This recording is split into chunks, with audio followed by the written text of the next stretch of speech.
Welcome, everybody, to Come Back to Love radio show. We are on Dream Vision 7 radio network. I'm your host, Robyn Vogel. I'm a love and intimacy coach, an IFS therapist, and the creator of Ready for Love in 90 Days. This is a sacred space where we explore the real, raw, and beautiful journey of coming home to love, starting with ourselves and extending to the relationships we long to heal, deepen, and ignite. Each week, I'll share powerful tools, heart opening stories, and transformational insights to help you release the old patterns that keep love just out of reach. Whether you're healing from heartbreak, feeling stuck in familiar dynamics, or simply craving deeper connection, you're in the right place. Today, I have a very special guest, Dr. Stacy Friedman. Stacy is a clinical sexologist, certified sex coach, and member of the World Association of Sex Coaching and the American College of Sexologists. She holds a doctorate in human sexuality, a master's in clinical sexuality, and clinical sexology, and a BA in psychology, bringing both academic expertise and a strong medical foundation from over 21 years as a registered diagnostic medical and vascular sonographer. Since 2006, Stacy has been dedicated to normalizing conversations around sexuality through coaching, workshops, and events that inspire confidence, playfulness, and curiosity. Her inclusive practice supports people across the gender and sexuality spectrum in exploring desire, overcoming challenges, and cultivating deeper levels of sexual health, expression, and connection. Welcome to our listeners this week. As you know, we're live on the air on Thursdays at 1 a.m. and 1 p.m. Eastern Time. Welcome back to those who have been listening in regularly, and welcome to Stacy. Thank you so much for being here. Thank you. That was a lot long thing there, introduction about all the juicy stuff that I've done. And then I was like, oh, wow, did I do that? I did that. You did, and Awesome. we together did some of it actually. Yes, Yeah, yes. the sex coach training we did pretty much at the same time, I think we discovered. Yeah, Um, that was a great opportunity to be where we are today. So it was awesome. Absolutely. Well, one of the things I really like about sex coaching, as opposed to sex therapy, as a psychotherapist, is that in the sex coaching world, we don't pathologize the things that are Right. going on in our sexual beings. We actually spent a lot of time focusing on normalizing. And I think each of us has most likely brought that into our work, which has Yeah. felt really important. Yeah. Yeah, absolutely. Because I have such a strong medical background, 26 years doing ultrasound, it's all about pathology. It's all about pathologizing things. And so Yes. being able to do this and telling people, this is normal, this is okay, it's a nice kind of change. But having both experiences give me that extra little uh, push to help people understand their bodies as well as normalizing. So it's been That is interesting. Yeah, I bet. I didn't know that about your background. And so I'm really actually like it's a field I've thought about. I know some other people that have worked now in it. And yeah, Well, find it it. was great because having kids, I was able to work it during the Mhm. day, during the night, on the weekends, on call, and really be able to learn about body disease processes and just how everything kind of works, anatomy and physiology. Yeah. And so just now doing the coaching, not just now, but being involved in the coaching has just really helped open my eyes to how everything kind of works together, which has been helpful. Yeah, that's awesome. So let's dive in or continue Sure. diving into this realm of normalizing sexuality and sex and sexual, I don't even know if I want to use the word like issues, but I guess things that people are struggling with. And I'd love to start out by hearing like what's the most common thing that people come or a few of the most common things people reach out about so that hoping some of our listeners that are listening will get some information and also have an experience of normalizing, which is Yeah, so. absolutely. I would probably, I mean, listen, I work with so many different aspects of sexuality and intimacy. And like you said, I don't want to say issues, but I always say issues or concerns because what else do you call them? Um, but I would say one of the biggest things is working with people that have mismatched sex drives, Mm, spicing their relationship up, sexual communication, um, and just even education. And that's what's kind of nice about doing the coaching is that you don't need therapy, so-called therapy, to do these things. And that is a big difference between the coaching and the therapy is that you just want some education. That's what I'm here for. You want skill building, you want, sex blowjob 101. Those are things that, I help with. And so I think that a lot of the people that I'm working with are just trying to like have sex and trying to enjoy sex without it being a chore or responsibility or just another item to do on their checklist. I would Well, probably say that's probably like the top thing that people reach out to. Someone has a lower drive, higher drive, that kind of thing. got it. And so some of the time you're working with couples trying to work that out. Yeah. Lower Yeah, drive. Oh my gosh, that is so common. I would think it's probably one of the most common things, especially now when we have a lot of the families have two people working. They're Hmm. taking care of kids, and then all of a sudden you get to be the empty nester and people are getting older and they're starting to go through their erectile issues or menopause. And so then you have that as well. And that's another common thing that I work with is after the kids are already out and then the adults finally have some time together, but they didn't nurture their relationship when the kids were here. And I Hmm. think that that is also a big issue that people contact me about.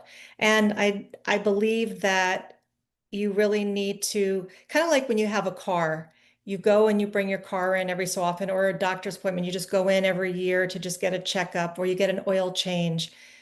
Sometimes those things are just so important to do intimately, just like you would do physically, is Yeah. even just checking in with a coach and just saying, you know what, our relationship is good, but it could be better. How do we, turn it up a notch? And Mm, that's one of my favorite things to help people with. that's awesome. Get it hot and Yeah. spicy. Yes. I mean, sometimes when you go to the doctor, they ask, which is I always think is just amazing. Because they're checking in about the whole of your life, but I think it's also pretty uncommon that doctors do check in. You know what? GYNs, it's actually uncommon. God. I Yeah. mean, I think that when that should be one of the questions that they should ask every single time you go in. And a lot Yes. of times when the people do ask, they're been told, oh, well, drink some wine and relax, and that's like, that's not the answer you want. The answer is go talk to Dr. Stacy. Yes. No, no, but seriously, you want someone to take a minute and just say, how is your lubrication? How are your erections? Maybe Yeah. not at a GYN, but at a urologist. Yeah. How is your sexual appetite? How's your libido? Yeah. Do you check your hormones? No one asked me to check my hormones when I was going through menopause. I had to bring it up. Why is Wow. that? You know, Right. Yeah. Wow. so Yeah. So we much. need more conversation. Yes, absolutely. Absolutely. So what do you tell those couples that are feeling like a mismatch in sex drive, and particularly women going through menopause that might be feeling some shift in their libido? Well, first of all, I always have people double check their hormones because as we go through life changes, not even just menopause, but even after pregnancy, after childbirth, even, men just in general, maybe when they hit their 40s or, 50s and they start seeing things change, they're not as erect or as hard as they usually are, things like that. It's so important to get your levels checked. And one of the things that I've been told by actually a couple of women is when I say, make sure you go get your testosterone checked, they actually come back to me and say, my GYN said I don't need to check my testosterone. And I'm like, okay, well, yes, the estrogen is probably the more important one, but so is testosterone because Totally. that's, yeah, totally. And not just testosterone, but free testosterone, Yes. FREE. So people need to Yes. check the hormones. So that's one of the first things I have them do. Great. Secondly, I said, well, what are you doing different to bring about desire, to bring about connection? I don't know. What are we doing? Nothing. I said, okay, so you do nothing, you get nothing. You have to, the typical thing you say date night, maybe do something different. But I'm talking about exploring. I'm talking about in the bedroom when you get to the exploration, it's normal to not feel so turned on so quickly, especially in a long-term relationship when you start getting towards that menopause age. I think that it's so important for people to find things that they're going to respond to, which I'm sure you're aware of the responsive desire and spontaneous desire. And so they have to figure out, well, what am I going to respond to? What turns me on? What gets me going? And if they don't know, try to do different things to figure it out. Explore during the evening, play a game, use touch, use mystery, use the shower, all these different things. Mm-hmm. Yeah. Yeah, what do you think about this piece that's been floating out there? I'm wondering whether you think it's true or not that and is along gender lines, so it's a little not perfect for our times right now, but that men feel desire before coming into the connection and women feel it when they're in it already, which kind of makes it different in terms of like meeting each other for sexual connection. Absolutely. And I think that when you're generalizing, yes, that could be a little bit more true, but I think a lot of it is to do with how society has brought up men, Mm. and to be able to not share emotion, not share vulnerability, that it's wrong to be a man to do that. So I think that a lot of times that has kind of kept people so different. But I'm getting people that, are completely the opposite as well. So you might be generalizing when you say that, and it's true. But I feel that the communication is so important. And when you are the type of person that is responsive, where, like you were saying, you have to be in it, which Mm. is more common for women, that is something that they have to understand, that it's okay to not necessarily have arousal and desire at first, and to allow yourself to have that open mind to say, all right, well, let me just start. Because what happens so many times is that the women don't want to get started because they're thinking too far in advance.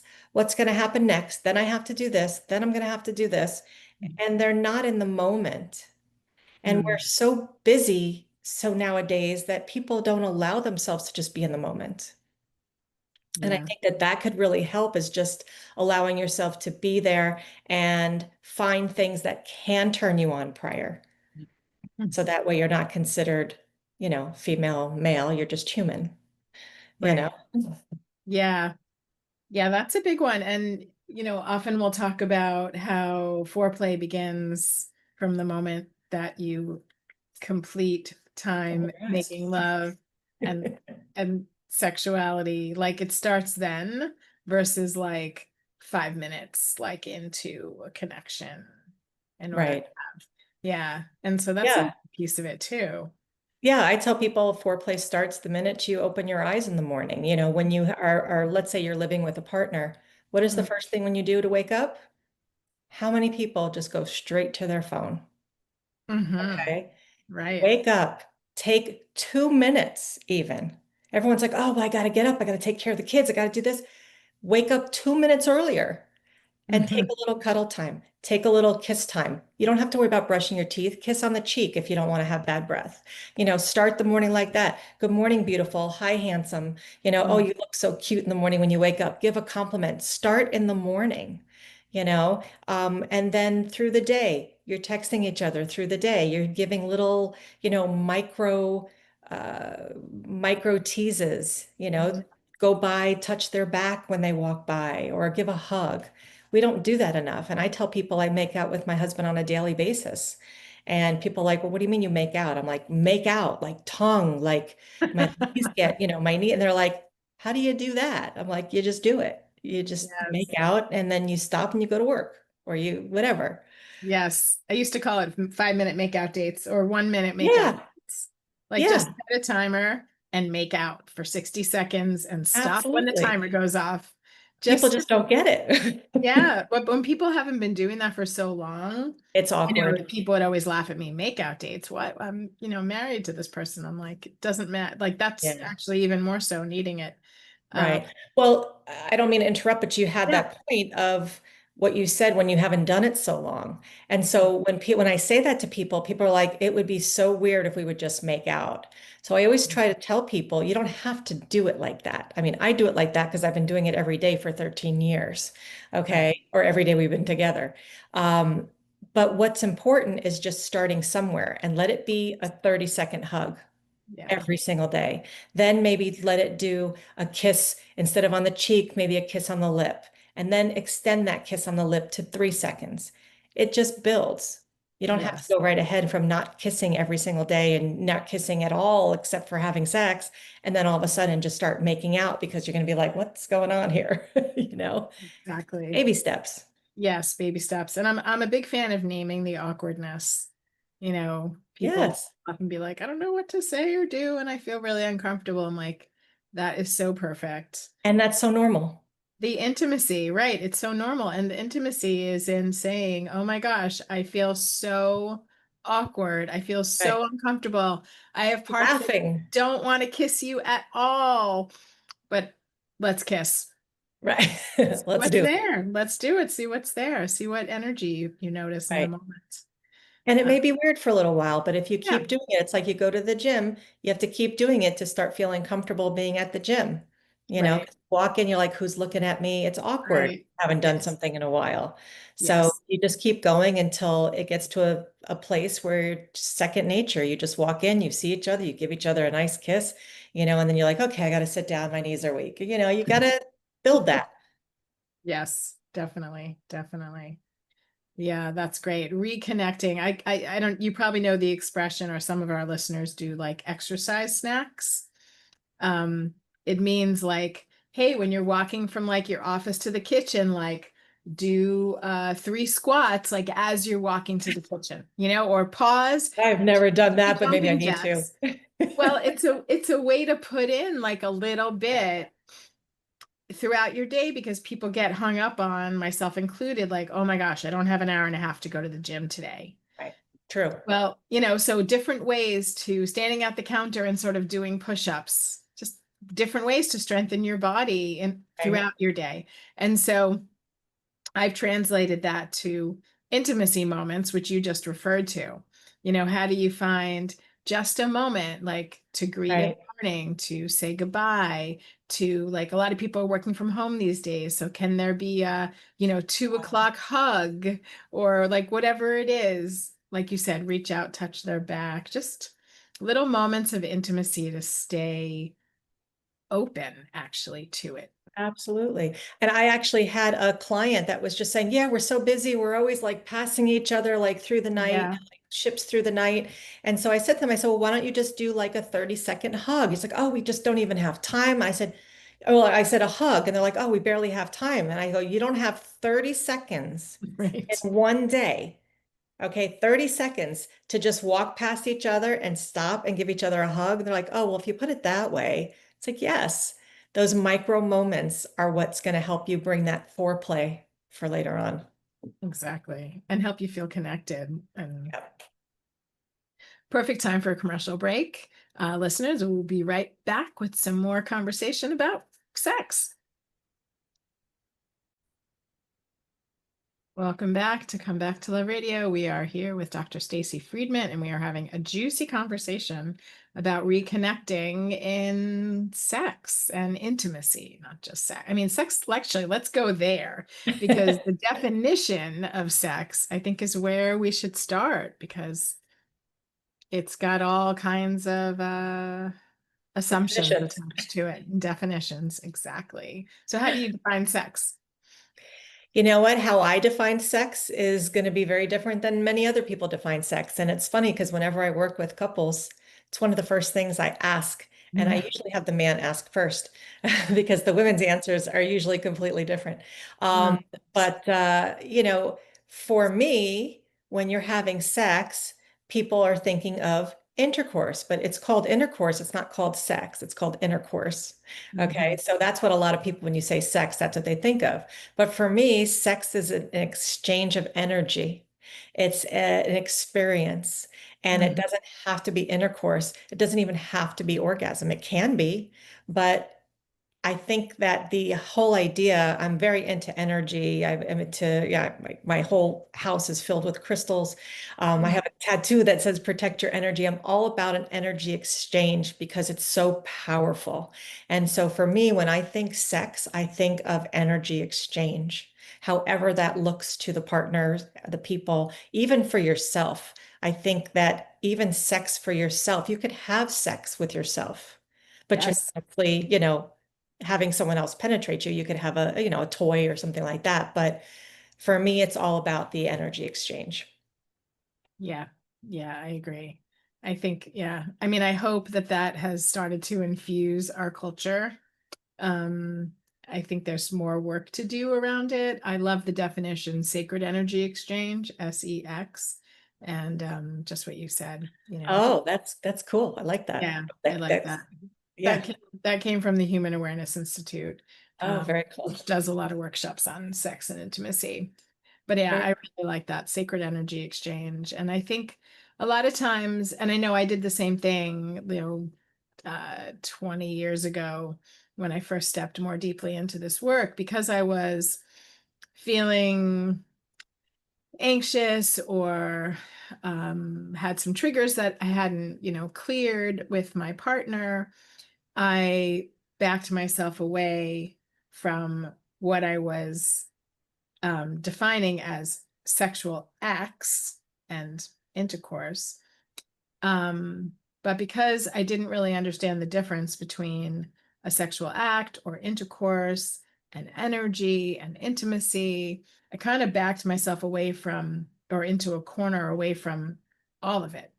right. Once I could see, like, oh, wait, intimacy is intimacy and energy is energy. And sharing sexual energy is sharing sexual energy. And sexual acts or penetration or intercourse, that's something else. And they can all go together, but they don't have to all go together. Right. To still experience sex. Yeah. Or to Yeah. still experience intimacy or Right. connection. Well, Yeah. that's why so many people stop doing like what you were saying. You just don't Mhm. do anything because you get stuck on what sex is. And that's, Right. one of the things that I like to help people with is just kind of reframing that mindset of, oh, well, how many times do you want to have sex? Well, we have to have sex, at least three times a week. Well, what does that mean to you? Well, we have to Mm. have intercourse. Okay, but what about the other days? Can you do other things? Can you not have it intercourse three times a week, but have it maybe once or twice, and then that third time do something else sexual? Oh, well, I didn't really think about that. You don't have to have penetration to have orgasm, especially Right. with women, because most women are not having orgasm through penetration. Sorry. Yeah, I was just about to say to bring that up because no doubt the person who said we have to have sex intercourse 3 times a week is the person who is being most turned on by the actual act of intercourse. The other person may or may not agree, right? Right. So then it's just like a really bad setup for like sexual connection. Yeah, Absolutely, absolutely. And I just think that if people can just change their mindset to see what is sex, what is intimacy, what does it mean, and if they're partnered to say, you know what, it's really about connection and how can we bring about that energy of connection rather than focusing on what we're actually doing, the act, like you were saying. right. Yeah.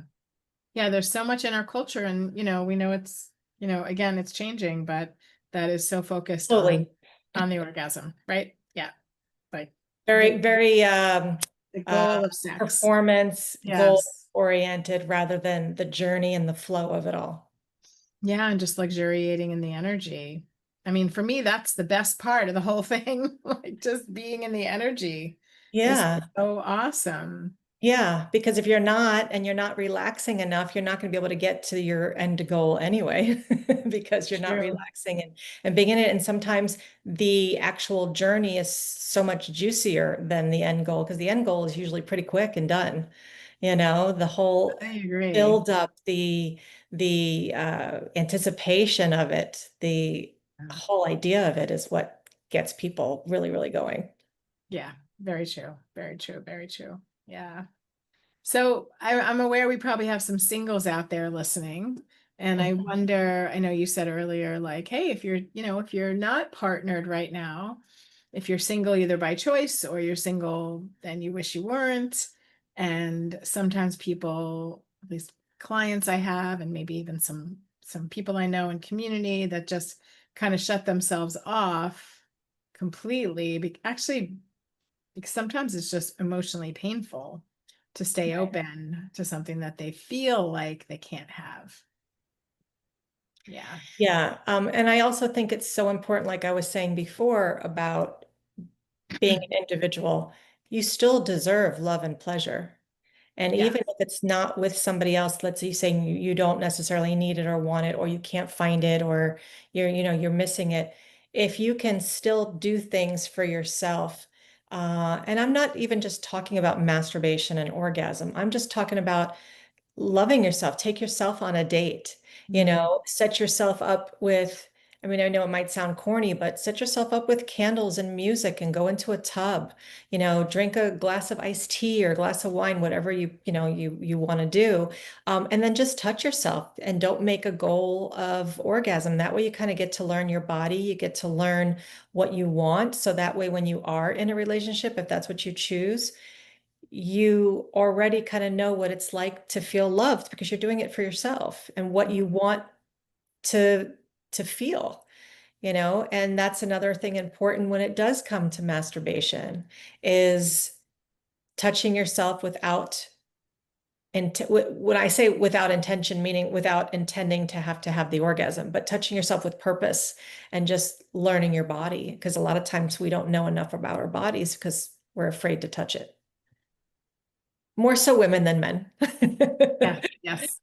Yes. Very true. I mean, yeah, of course, we're taught so much about Right, not touching ourselves. Yeah. right, right. Yeah. Yeah. It's the expectation, I think, that you know, people are not sure what to think. They're like, oh, well, I'm not supposed to be doing that. Whether it's society, religion, just how we were brought up as women, that we're not supposed to be, sex fiends.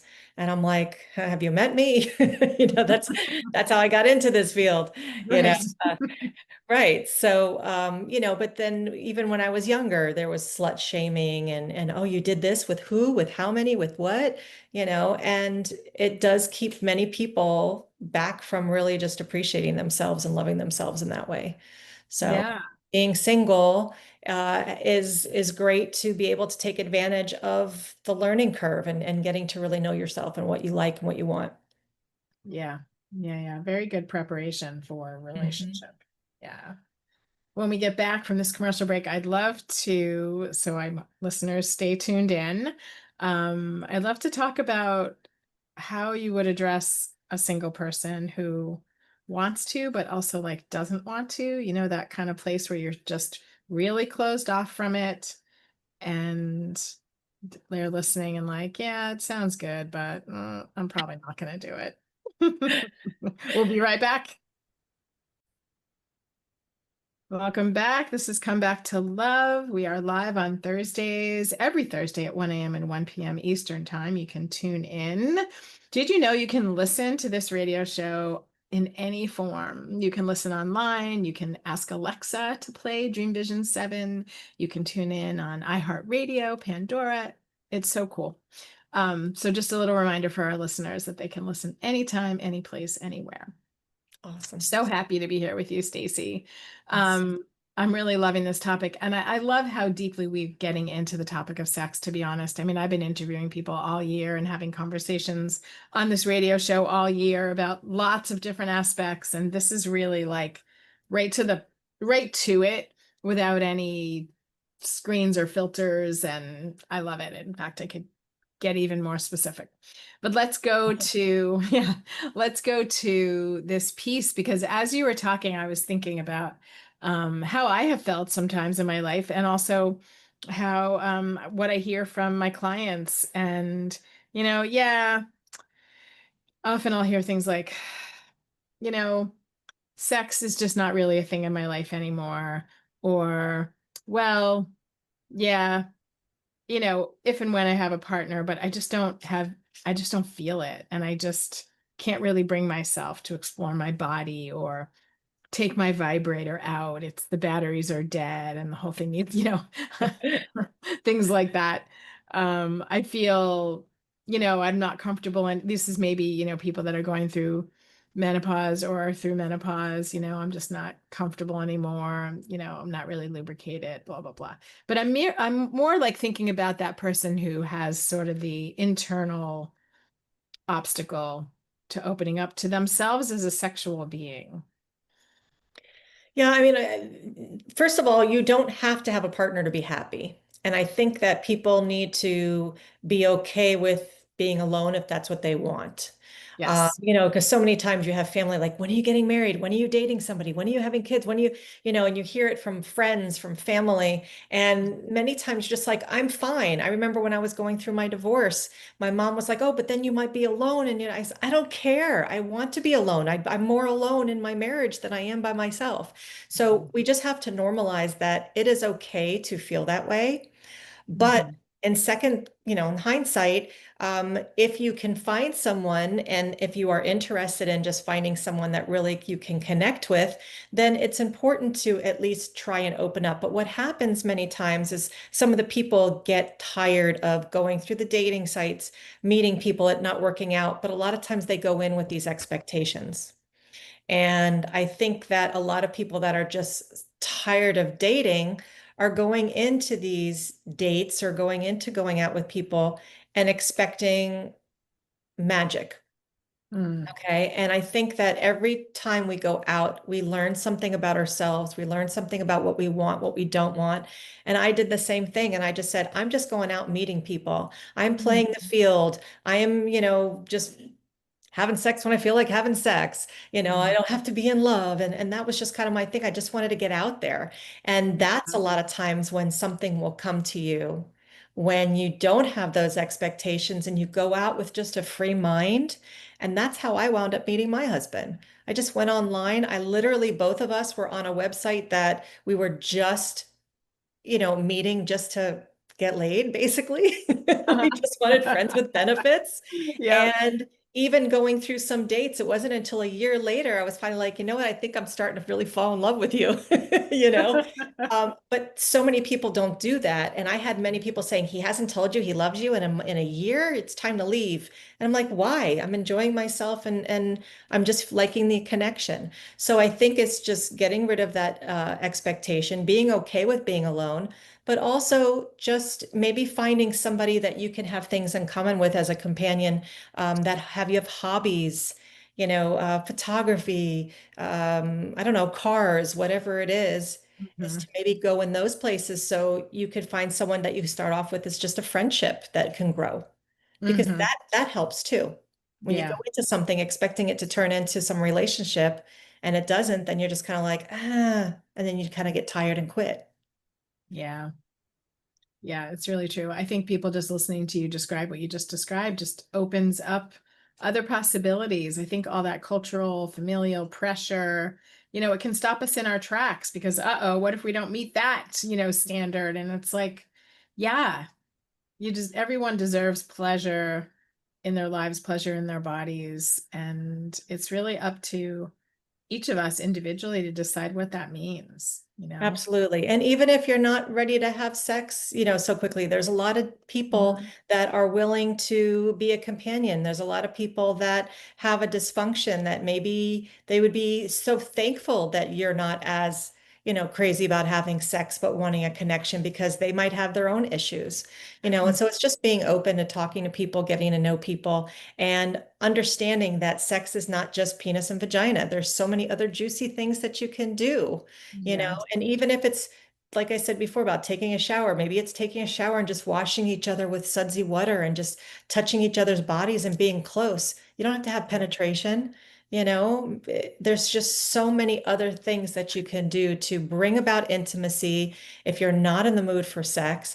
But kind of like what you practice is helping people find that love, bringing back to love again. Um, Mhm. I kind of just say, well, once you find love, that intimacy usually just follows. and Yeah. that intimacy can help you feel more desire to actually do things that you may not think you want to do right now because you don't have that intimacy. So that's why it's not on your mind. But I will say, the importance of masturbation or loving yourself is that if you don't use it, you will lose it. And especially for women that are not as active as men in general, Mm. you're going to dry faster. You're going to atrophy faster. Mm. It's going to get painful. And so it's so important that even if you're not having sex, use lubrication on yourself. Bring something to bring blood flow to the surface. Check your hormones, something to make sure that things are still working properly. Yes, it's really important what you said for sexual health. Yeah, Yes, for health wise, yeah. yes, exactly. Keep working it, Keep working it. keep working it, keep working it, keep your pelvic floor healthy, keep the Keep juice, rotating it. Just keep sit in a chair and rotating. rotate and breathe and just, make sure the chair's vibrating and then you're all That's good. right. Very, very true. Dr. Stacy Friedman, where can people reach out to you and bestow upon themselves your gifts? Well, first of all, Dr. Stacy Friedman is all over the internet. So you can find Awesome. me on all the social media channels under Dr. Stacy Friedman. There's no E in my name, Stacy, so make sure it's just Stacy. My website's drstacyfriedman.com. You can look up my podcast under Dr. Stacy Friedman, but the actual name of it is the Purple Passion Project. Just remember PPP. I'm all about purple. I'm all about passion, and a project is helping everybody connect. So that's that, and that's how you could find me. And I do have a free uh, 10 signs that they're really into you and how to get them into you onto my Mm, website. So you can click there and sign up, and you can get the newsletter and could help you have some greater intimacy and better sex. great. Awesome. Awesome. Awesome. Thank you so much for being on this radio show. Thank you. And Anytime I could talk sex, I'm happy. yes, exactly. And now I'm be happy for the rest of my entire day because I spent There an you hour go. talking about sex. Awesome. Thanks for having me. You're welcome. Thanks so much, Stacy. And to our listeners, thanks for tuning in, and we'll see you next Thursday. Have a beautiful day. Mwah. Well,